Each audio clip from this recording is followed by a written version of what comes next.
Assalamualaikum warahmatullahi wabarakatuh. Perkenalkan, nama saya Muhammad Rizaki dari kelas 12 SKS 4 semester.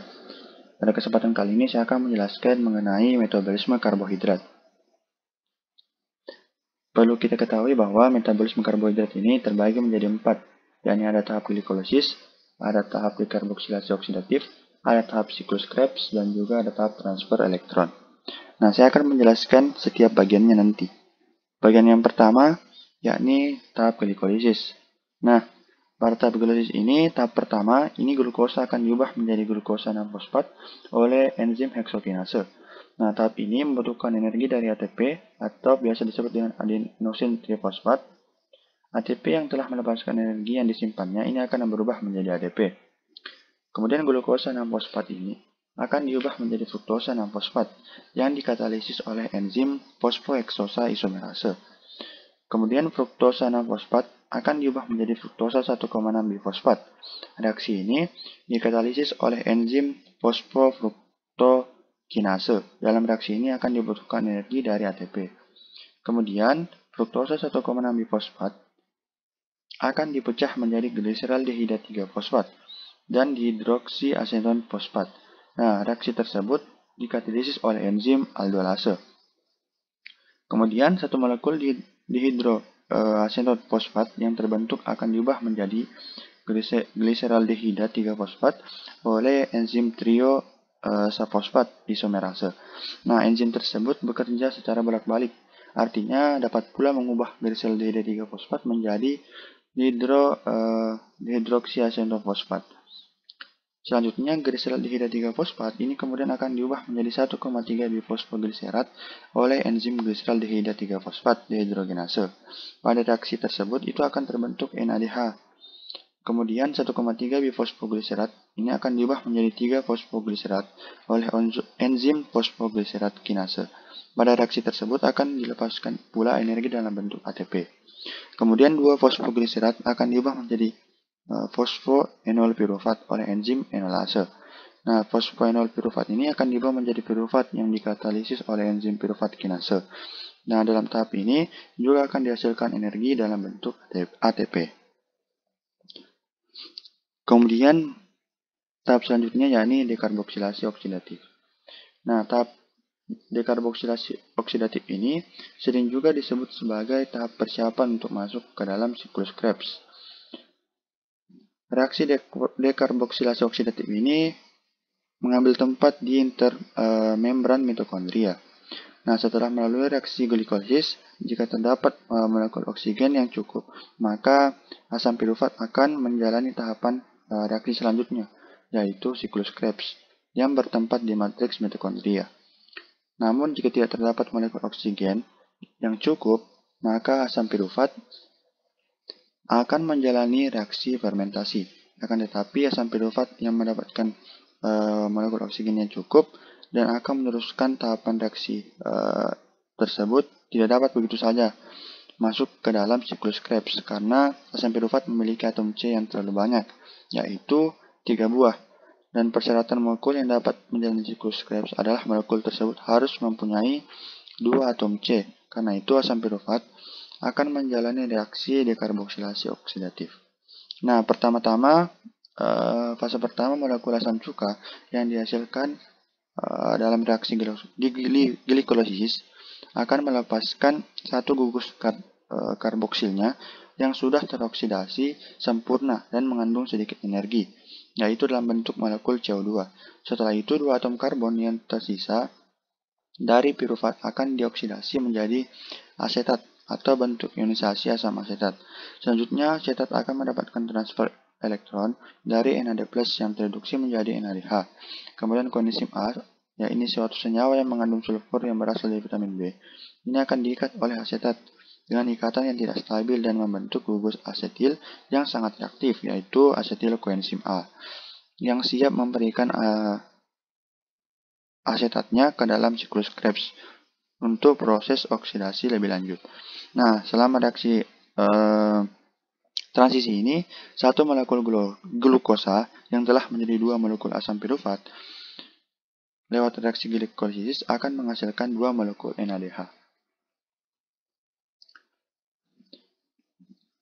Kemudian masuk ke tahap siklus Krebs. Nah, siklus Krebs ini merupakan siklus yang ditemukan oleh Hans Adolf Krebs dan juga merupakan penemu siklus urea. Nah, siklus ini terjadi di matriks mitokondria. Komponen yang dibutuhkan dalam siklus ini ada NAD, 6 NAD+, 2 FAD+, 4 H2O, asam oksaloasetat, dan asetildehid. Nah, asetildehid ini sebelum memasuki siklus Krebs harus berikatan dengan koenzim A, walaupun akan melepaskannya nanti. Nah, siklus Krebs ini terbagi atas 8 tahap, jika dibandingkan dengan tahap glikolisis yang terbagi atas 10 tahap. Maka siklus Krebs ini lebih mudah karena reaksinya cenderung serupa. Tahap yang pertama, asetil-CoA ini akan melepaskan ikatan CoA-nya.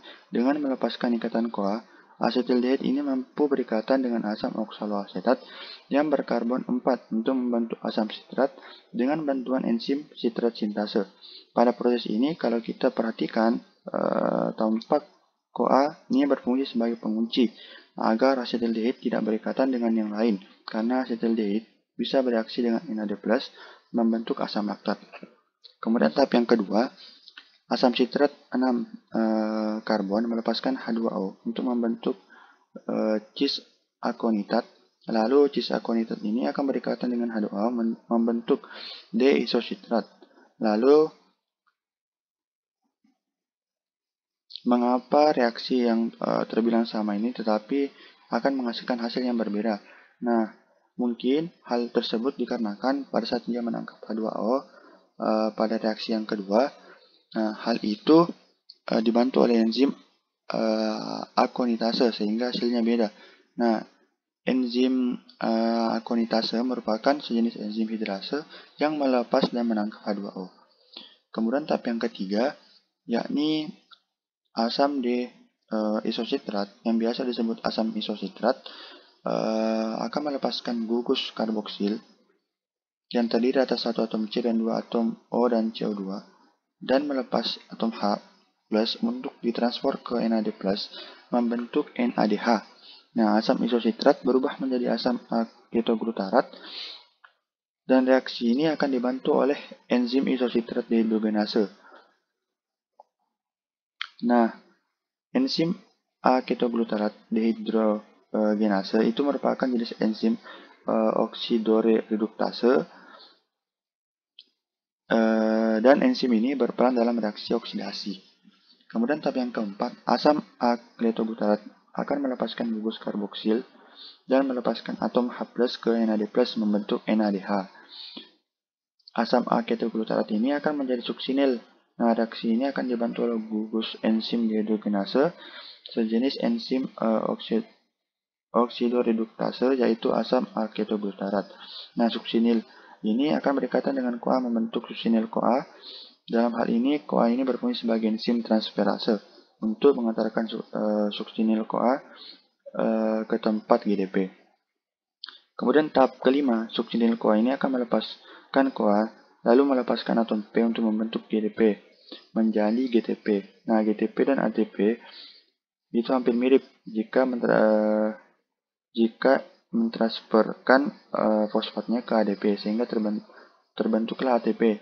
Lalu dari suksinil ini akan berubah menjadi asam suksinat dengan atom 4C dengan bantuan suksinil CoA sintase. Kemudian tahap yang keenam, ini tahap asam suksinat melepaskan 2 atom H+ ke FAD+ dan akan membentuk FADH2 dan asam suksinat ini kemudian akan berubah menjadi fumarat yang dibantu oleh enzim suksinat dehidrogenase. Kemudian tahap yang ketujuh, yakni asam fumarat akan berikatan dengan H2O membentuk asam malat. Nah, dan perubahan tersebut akan dibantu oleh enzim fumarase. Dan enzim tersebut termasuk golongan enzim hidrase. Kemudian tahap yang terakhir, asam malat ini akan melepaskan kembali atom H+ ke NAD+, membentuk NADH tanpa melepas gugus karboksil. Nah, asam malat ini akan berubah menjadi asam oksaloasetat dengan nomor atom 4C, dan ini dibantu oleh enzim malat dehidrogenase. Nah, dengan demikian, NADH dan FADH2 itu merupakan sejenis koenzim.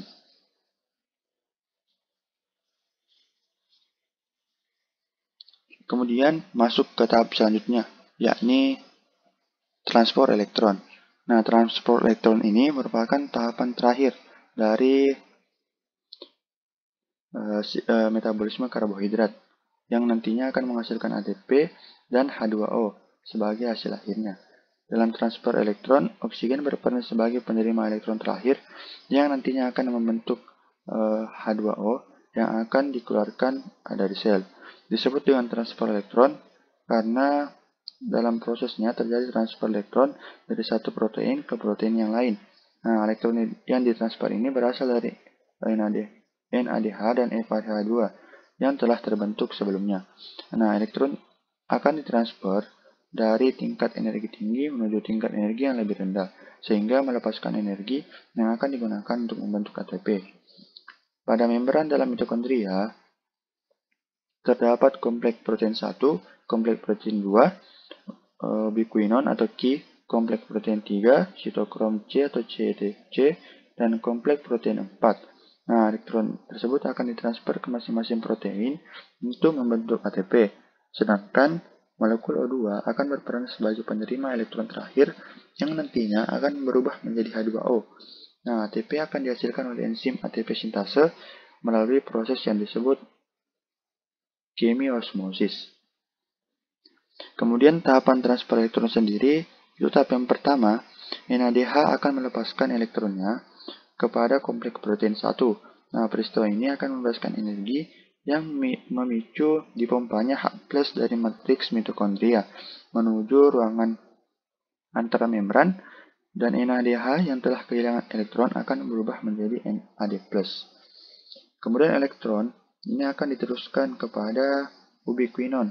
Kemudian elektron tersebut diteruskan pada kompleks protein 3. Hal tersebut akan memicu dipompanya H+ keluar menuju ruangan antarmembran. Dan elektron akan diteruskan kepada sitokrom C atau CTC. Kemudian elektron akan diteruskan kepada kompleks protein 4, dan hal tersebut akan memicu dipompanya H+ keluar menuju ruangan antarmembran. Elektron kemudian akan diterima oleh molekul oksigen yang kemudian berikatan dengan dua ion H+ membentuk H2O. Transfer elektron dari bermacam-macam protein memicu dipompanya 3 H+ keluar menuju ruangan antarmembran. H+ atau proton akan kembali menuju matriks mitokondria melalui enzim yang disebut ATP sintase. Nah, dari H+ pada ATP sintase itu akan memicu enzim tersebut membentuk ATP secara bersamaan. Karena terdapat 3 H+ yang masuk kembali ke dalam matriks, maka terbentuk 3 molekul ATP. Dan proses pembentukan ATP oleh enzim ATP sintase tersebut dinamakan dengan chemiosmosis.